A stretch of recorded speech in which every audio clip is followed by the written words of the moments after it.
Welcome to the Musings of Jessica Marie. It seems that in this day and age, discrimination makes the world go round.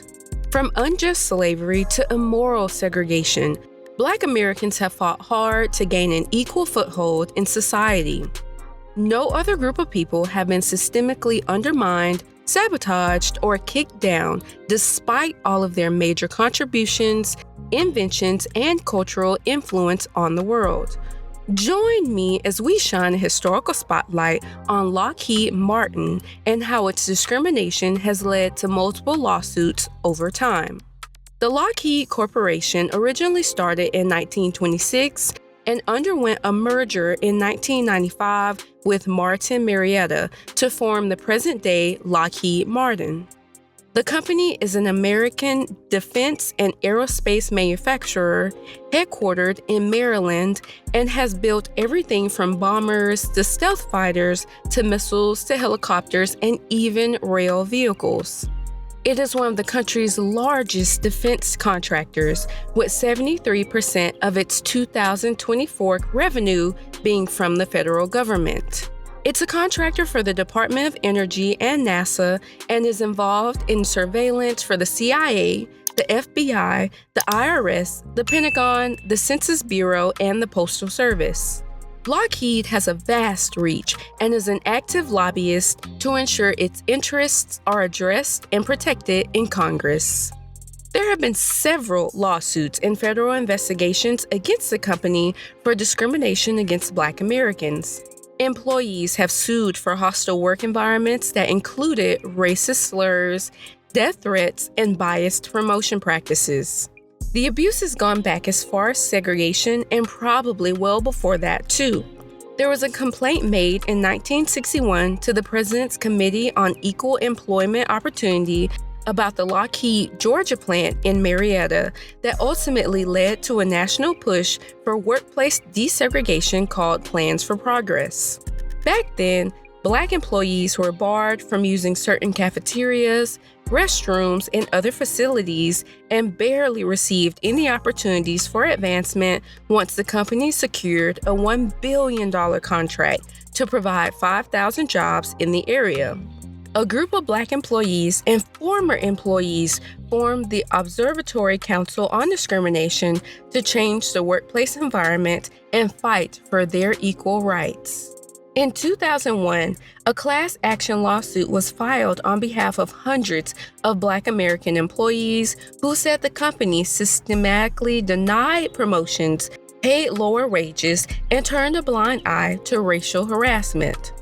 Unfortunately, the case, Reed v. Lockheed Martin, wasn't granted class certification and was dismissed. Just a year later, in 2002, 3 Black American employees in Palmdale, California, sued that they were passed over for promotions.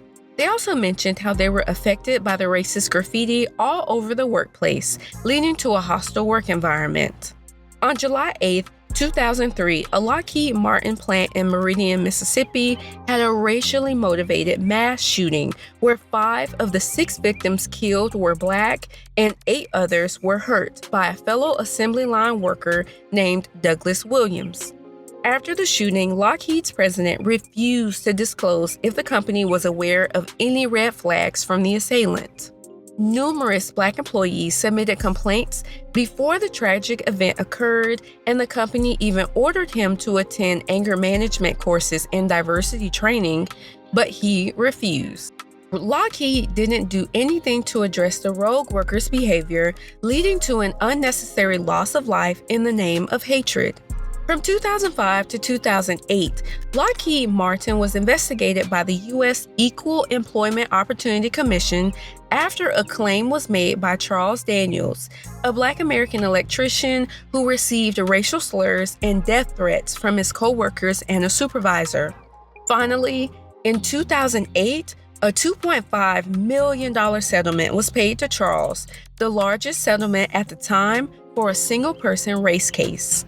In 2017, a federal judge denied a $22.8 million settlement proposal and refused to certify claims of racial discrimination after two Black Lockheed employees attempted to show discrimination in the company's performance review system.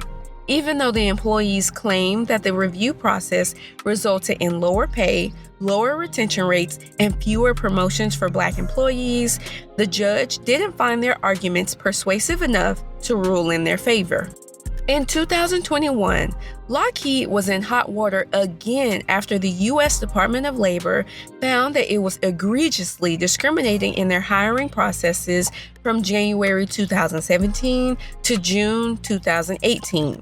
The RMS Engineering and Technology Unit paid $700,000 in back wages to 616 applicants, many of which were Black Americans who were unjustly denied engineering roles.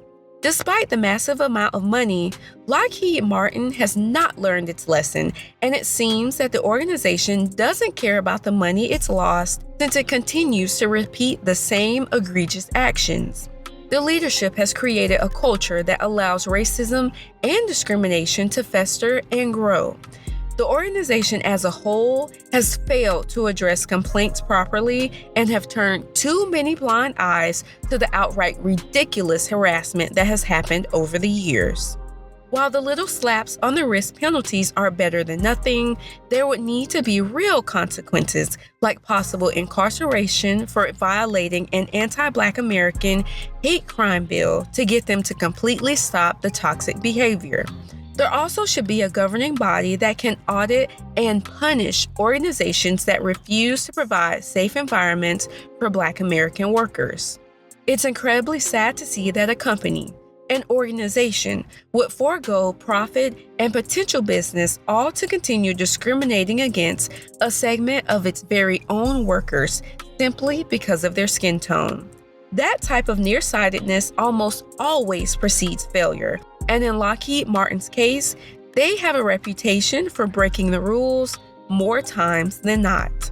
Refusing to fix the hostile environment has led to millions of dollars lost, poor public opinion, and even legal ramifications.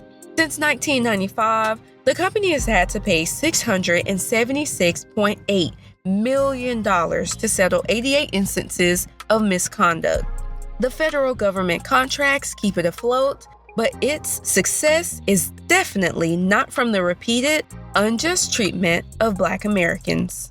If you enjoyed this musing, I'd love to hear your thoughts. Like, comment, share, and subscribe so you don't miss what's next. Signed, Jessica Marie.